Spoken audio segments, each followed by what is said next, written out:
Hello and welcome back to Beyond the To-Do List, a podcast about productivity. I'm your host, Eric Fisher, and I'm excited to welcome to the show Jim Guinn. He is a conflict resolution expert and co-author of How to Get Along with Anyone, the playbook for predicting and preventing conflict at work and at home. Man, we all need this, don't we? In this conversation, we talk about how understanding and predicting conflict can help prevent it from escalating. Jim also explains how recognizing triggers, both your own and others, and understanding conflict styles can give you the tools to manage disagreements before they become serious problems. Whether you're dealing with relational conflict, task-based challenges, or process-related issues, this episode with Jim Guinn will provide you with actionable techniques to create more harmony in your relationships and at work. Well, it is my privilege to welcome to the show Jim Guinn. Jim, welcome to Beyond the To-Do List. Thank you so much, Eric. Excited to be here. I'm excited too. I don't think we've ever talked about, I'm going to say this phrase. It's probably the phrase that is probably the most SEO that would ever be found when searching for something along the terms of what you do, which is conflict resolution. But that's not really what it is. But you and John Elliott have this great new book out called How to Get Along with Anyone, the playbook for predicting and preventing conflict at work and at home.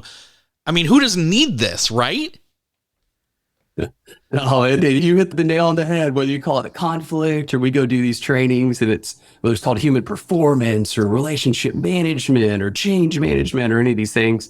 At the end of the day, it's just all about getting along with people and connecting. I mean, you've both been doing so much mediation and been in this space and this realm and studying it. And obviously, at some point, you were like, wait a second, you probably were approached. You were probably like, hey, you guys are rocking it. We need you to write a book. Let's do this. But you probably already knew that because of coming up to so many things so often. You were noticing there were cyclical is probably not the best way to put it, but maybe predictable is a better way to put it. Predictable things that you could see that were leading to conflicts. What was it about those predictability of disagreements or let's say fights or disputes that came up that made you think, we could do a lot of good if we help people recognize this? Hey, predictability is a great way to put it. So much with mediation, and in our book, we go into a lot of the crazy stories and things, but it's all about dealing with conflict on the back end. Once it's escalated to the point of a dispute or a fight or a relationship ending or somebody's quit the workplace or any of these drastic things, that it became, okay, how can we potentially get on the front side of conflict? Sometimes when they would finally come to us, we would see, man, this could have been avoided or resolved like way before this and save people a lot of time, effort, and money. So what are some ways we can do that? Not only get on the front side of conflict, but to go full Andy Griffith Show Barney 5, just nip it in the bud before it gets wild. Yeah. One of the words that people think of when it comes to conflict or disputes and all of that is triggered. And some people are even triggered by the word triggered. What you guys talk about this? You say that a lot of people struggle to recognize their own triggers or someone else's triggers even in real time. How can that be something that can be really helpful when it comes to that preventative side of things? Absolutely. So I think from a couple different angles. So like I said, whether it's the word triggered or hot buttons or pressing someone's buttons or whatever it is, it all comes down to the fact that emotion and reason just do not function in the brain at the same time. They don't play well together. They are not friends. So, we always, for everyone, we do dumb things when we're in love, when we're excited, when we're scared, when we're mad, upset. So that emotion starts to lower and that reason goes with it. And so, a lot of times what we really harp on is, yes, it's very important to know what your triggers are and kumbaya, how to, be a better person. But so much about conflict resolution on the predictive side is recognizing the triggers of another person, recognizing that if I phrase something this way, if I use this style, if I use this technique, that emotion is going to skyrocket. And the same is true in reverse. That if someone is triggered and we know what's triggering them, we're going to know, okay, what tools do I need to use for my tool belt? What playbook do I need in order to lower that reason with them? And so being able to recognize, wow, okay, it is this type of conflict. I need to use these specific techniques in order to get back on track. Yeah. Well, and you even say that different people are triggered by different types of conflict. It's task-based, process-related, or relational. Can you break that down a little bit? Sure. So a lot of times, for everyone, when they hear the word conflict, they immediately jump to what we call relational conflict. It's air quotes drama. It's I'm disliking someone. So relational conflict is all about personalities clashing, that their profiles do not fit well together. And it's really, that's what's creating that trigger point. Whenever that person calls and you see their name on your phone, that just immediately that blood pressure starts to rise, or you feel like an hour of talking with them feels like 14 hours. What we found is that a lot of people fall into what we call task conflict or process conflict. Task conflict is all about getting things done. And sure, it may be somebody's personality that bothers you or something they do, but really it's being prevented from getting things done, or someone causing a delay in that's what's going to create that trigger. So I am a card-carrying member of the task triggered club. I don't care how it gets done. I don't get my feelings hurt when it comes to a different personality profile, clashing with me. Just don't take me away from my to-do list. If I feel like I've got 17 things to do and you come into my office or you're talking, you're going through and I can't get that done, and that's where my blood pressure starts to rise when we start to feel that trigger. The process conflict is all about how things get done. So whether this is a boss or a employee or whoever, that have their system, they have their process, their way of doing things. When that gets challenged, or they feel like somebody's disrespecting that process or telling them that doesn't work or challenging that's where that trigger is going to start to come. And we see it in a family situation a lot of times, where you go on the family reunion, you go on that trip, and somebody's made that plan, and they don't care if everybody's having more fun doing something different. It's all about their plan. And so you'll be able to recognize, okay, task conflict, it's getting things done, process conflict, how they get done, and relational conflict, all about the personalities clashing. It's not really about what they're talking about. It's really about how they're being treated.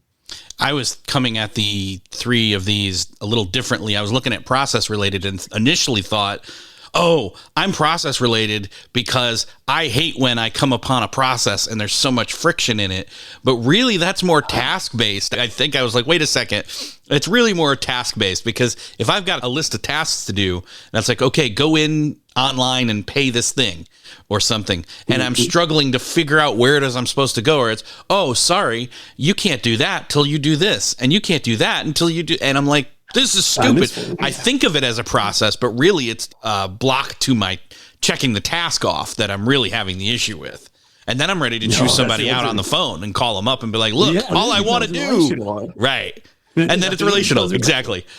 Yeah. It kind of leads into it. And so one of our best examples is we had a divorce case, and husband and wife. Husband shows up with a big bandage on his throat. Wife checked the box. No abuse in the relationship, except the wife shot the husband in the throat.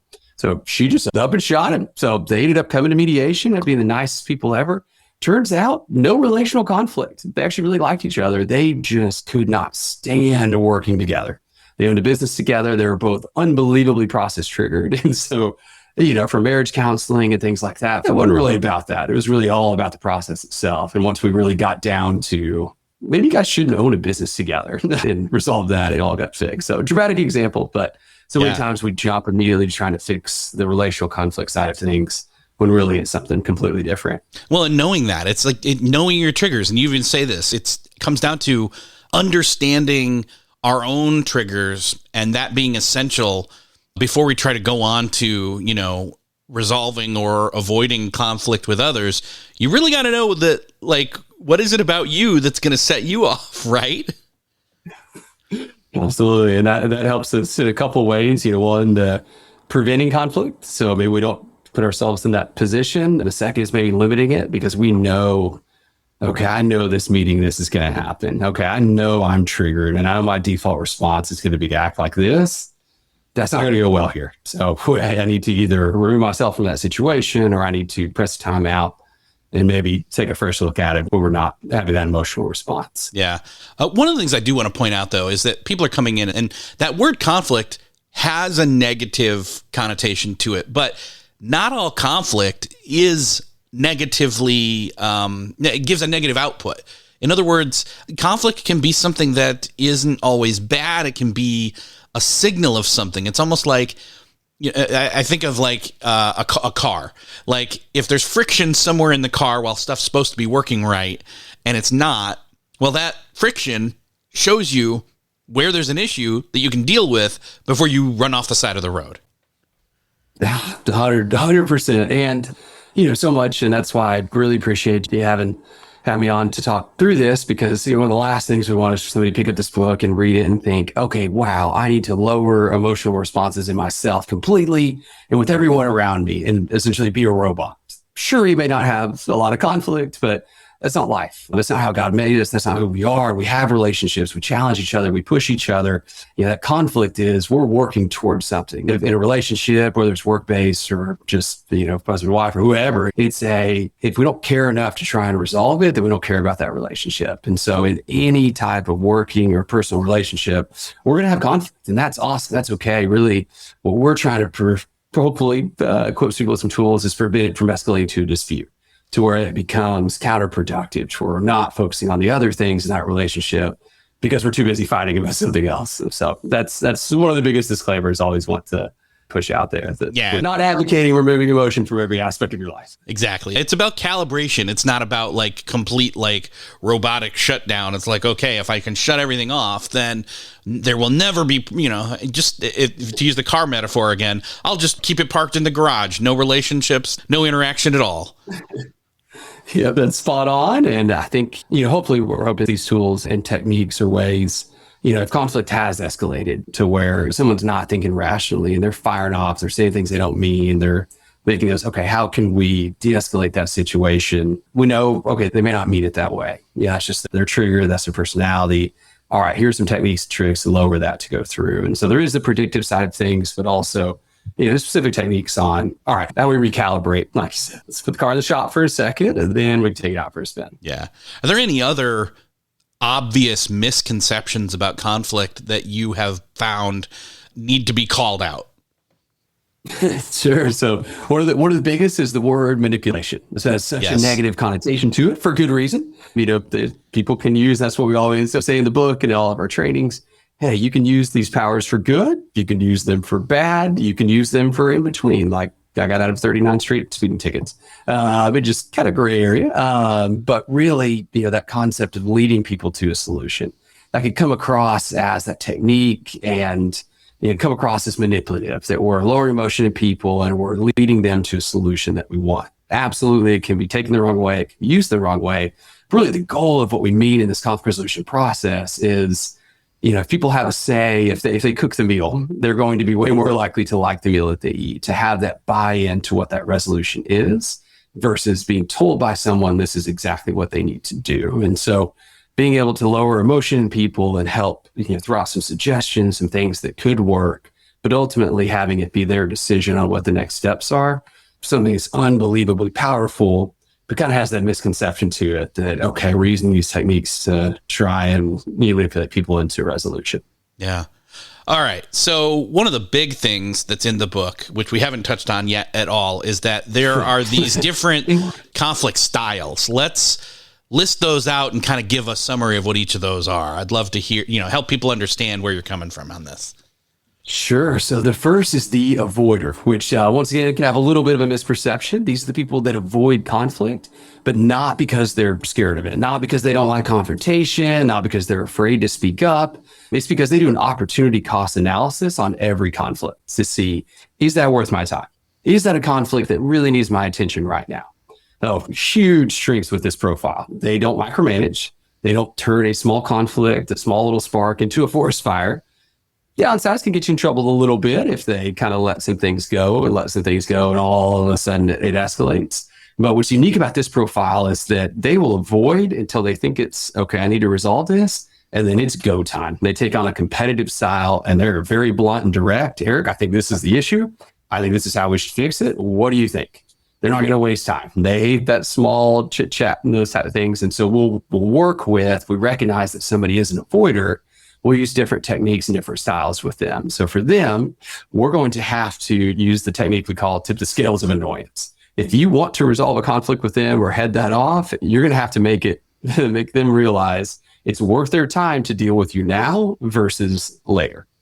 Once that happens, we definitely no small talk, no chit chat, very blunt, direct facts to the point. They want this off their plate and they want to move on to the next thing as quickly as possible. So there isn't the, man, how's the dog? How's the cat? How's your in-laws? It's nope, here's the issue. Let's go fix it. The second profile is what we call the competitor.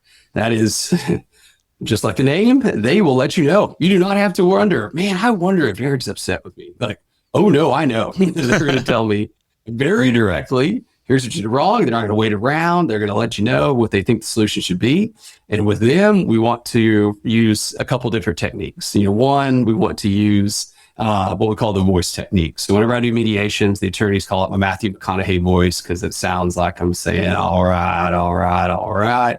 We want to talk low. We want to talk slow. Psychologically, people holding a higher tone of voice than you for more than 30 seconds, unbelievably difficult to do if they feel connected to you. And so with that competitor, that initial reaction is coming in blunt, coming in direct.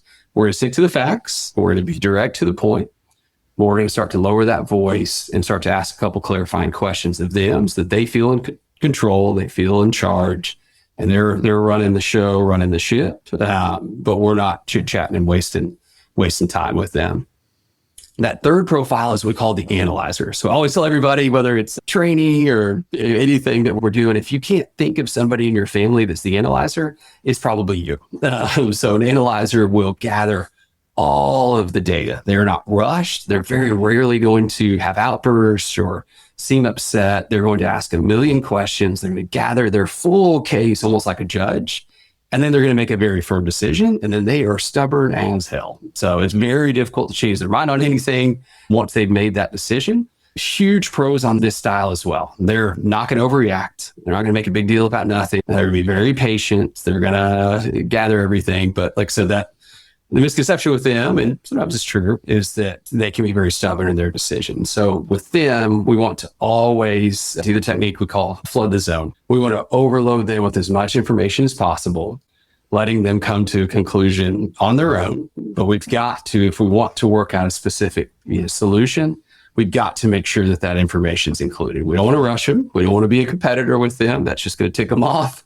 We want to make sure they feel comfortable. They have all the information they need in order to make that decision. The fourth profile is what we call the collaborator. That's me. That's I used to have this long, beautiful, like Thor flowing hair that was just awesome. And being a task trigger collaborator just makes all of that go away. So the opposite of an avoider, our collaborators will jump into every conflict. Doesn't matter how small it is. They want to help. They want to know. They want to connect. Incredible at building rapport with people. They're not going to let small things go. Burnout is a huge downside. And it can also come across as being that word again, as manipulative, because they really are, the good collaborators are trying to figure out what's the root of the conflict, what's really driving this person, why are they acting this way, so that they can lead people to a solution. The negative collaborators, they're doing the exact same thing to try and manipulate to a specific outcome that they would like. And so very rarely do collaborators say what they feel. Very rarely do collaborators tell you exactly what they want. They are going to always be trying to get information out of other people. And so when working with a collaborator, we use the psychological term gray rocking, or the fun term, the chatty Cathy.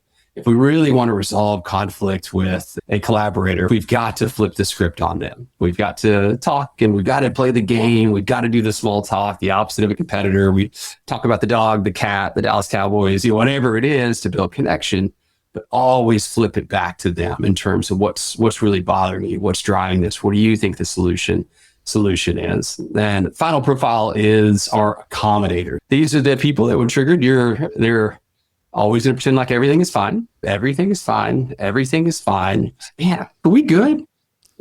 Yeah, we're totally good. I don't think we're good. And then finally, when an accommodator eventually gets triggered to the point, they're going to do the fight or flight. They're either going to fight and blow up about issue number 17, when it's not about issue number 17, it's about the 16 things before, or it's flight. They're going to leave. They're going to quit that job with no notice. They're going to leave the relationship with vague answers and different things because they absolutely hate confrontation.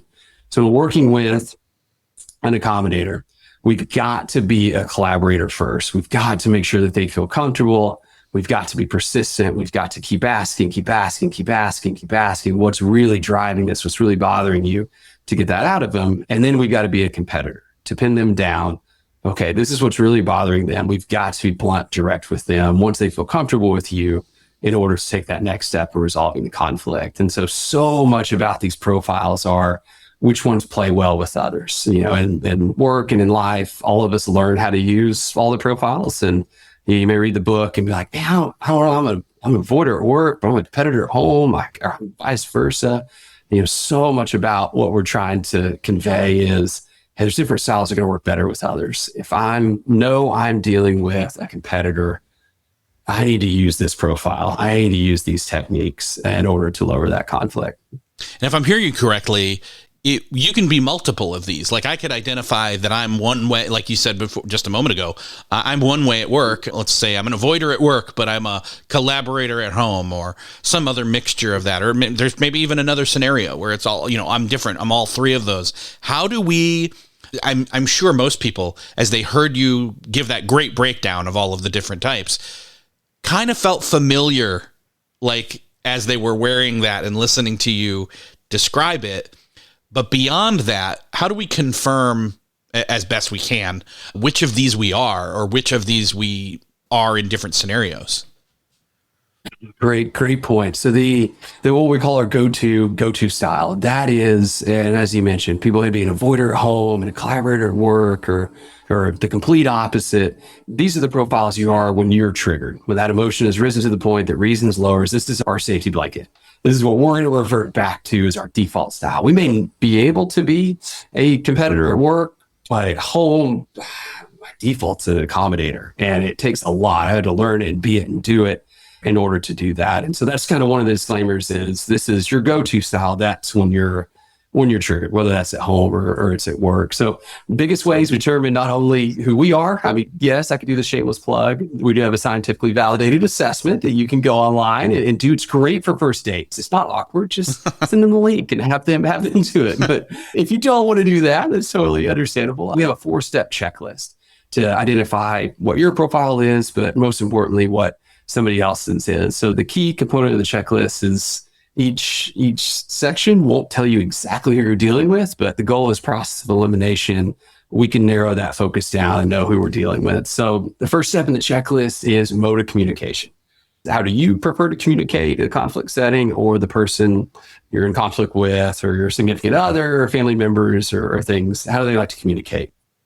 Typically, your avoiders and your analyzers, they're going to love email for two very different reasons. For avoiders, I'll do this in keynotes and training seminars, like raise your hand if you have over 50,000 unread emails. So the record's 120,000, by the way. And it's simple to avoid confrontation until you want to deal with it in an email. You emailed me, maybe I'm on vacation, maybe it bounced back, maybe it would spam. It's not that big of a deal. Whereas if me and you are texting and you ask me about something like rent, and you see those 3 little bubbles pop up and then they disappear, and then I'm texting in our friends group text with you, yeah, that's awkward. So much easier to avoid that confrontation through email. The analyzers love it because they can ask very detailed questions, gather a ton of information, and it's not awkward like a junior high breakup text message late. So they can really get deep into the details, and they also don't have to respond right away. Our collaborators and our competitors, they're going to love face-to-face. That is going to be their preferred method for 2 reasons. Collaborators, they love to connect with people. They love to read body language and really figure out what's going on.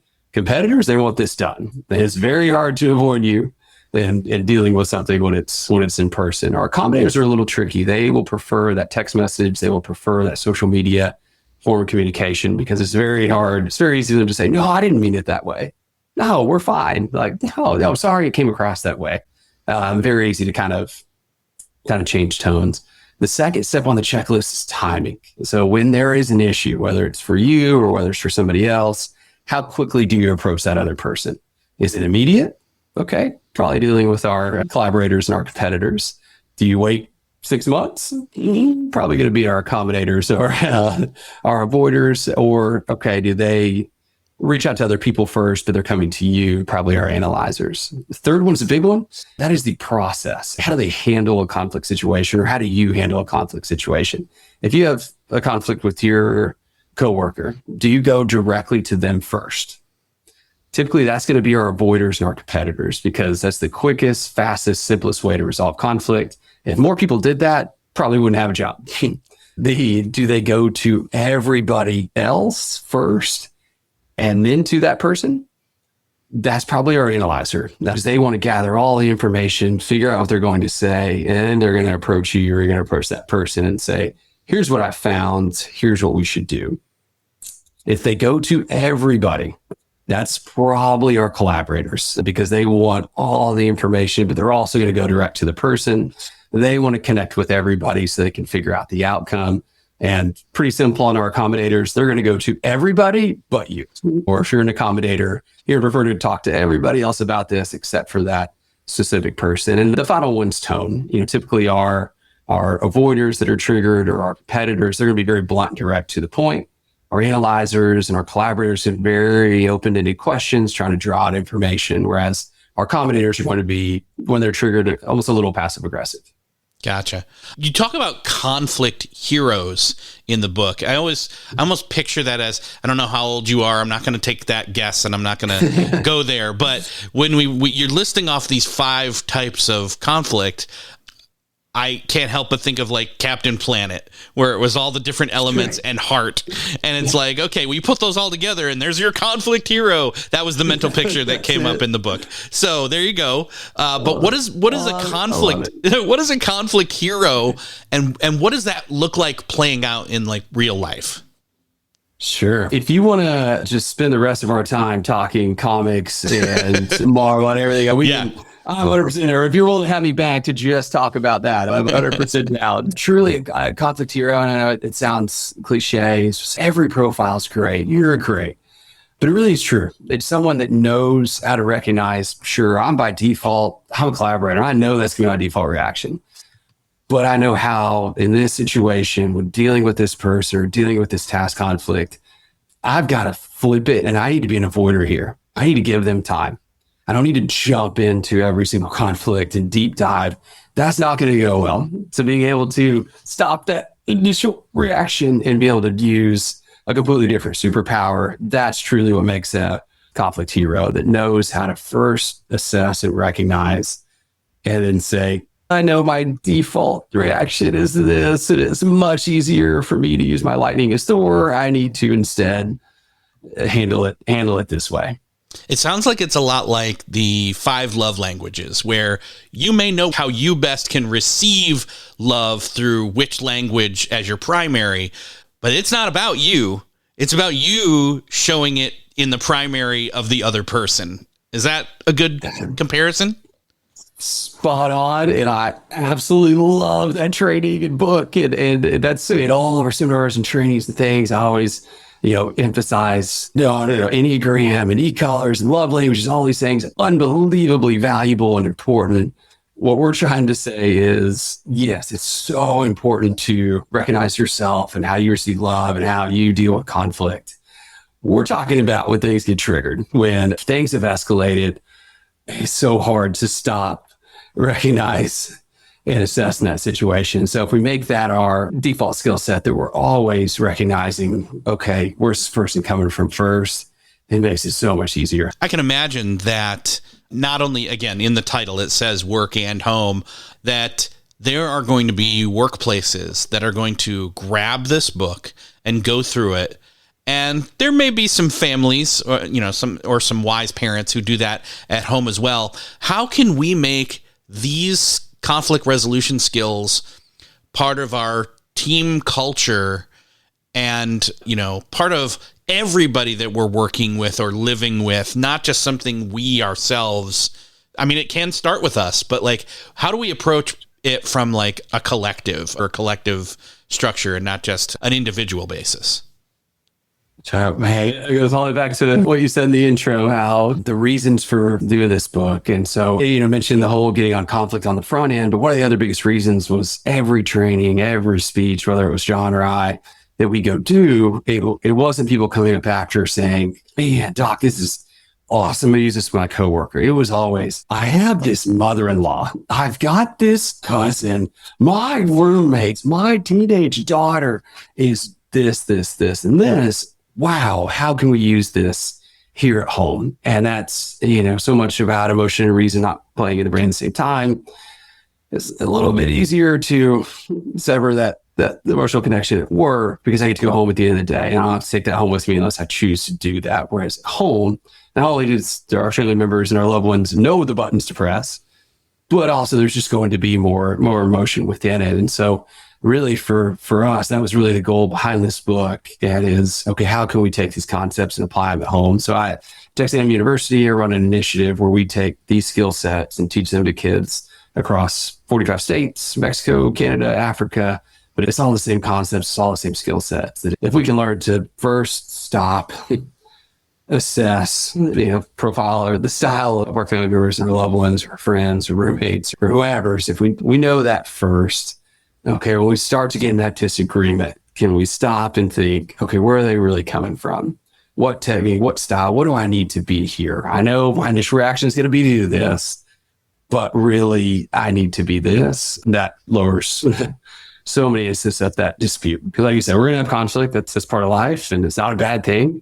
But escalating it up happens. I do it all the time as well. I'm unbelievably task triggered. My wife is the exact opposite of task triggered, which is awesome. She's a night shift ER nurse, and just she was task triggered and up in very poorly. And so for me, I'm like, well, I don't understand. Like, I'll do it. Have you done this yet? Have you done this yet? I'll do it for you. And realizing that's my task triggered. I need to adjust it. Yeah. Jim, it's been great talking with you. I love that this is going to do so much good for so many people, like the two of you have already been doing. I can't wait for people to dive into the first part and learn about and analyze the triggers, but also the second part of it and figure out not only their type, but also the types of those around them, and to be able to adapt to that. It's going to do a lot of good for a lot of workplaces as well as families. I would love to point people to where they can find out where you and John are doing your work, as well as grab a copy of the book and keep up with what you're doing. Oh, man. Well, thank you, Eric, so much. Really appreciate you and all the work you do. And we'll be doing the same, sending to all of our clients and people, the podcast and everything to you as well. theconflictdocs.com. We have not only where you can purchase the book, we also have a bunch of additional resources, both for work and at home, techniques, tools, as well as our assessment. If you just really want to know from a scientifically validated assessment, what style am I or what style of my family members, you can find that there as well. And then books also available in every major bookstore and Amazon and Barnes & Noble and things along those lines. Perfect. I'm going to link to that all up in the show notes. And again, Jim, great talking with you. Thank you so much for being here. And we'll do maybe a deeper dive at some point about different things coming up as you guys keep progressing and, doing your research and helping lots of people.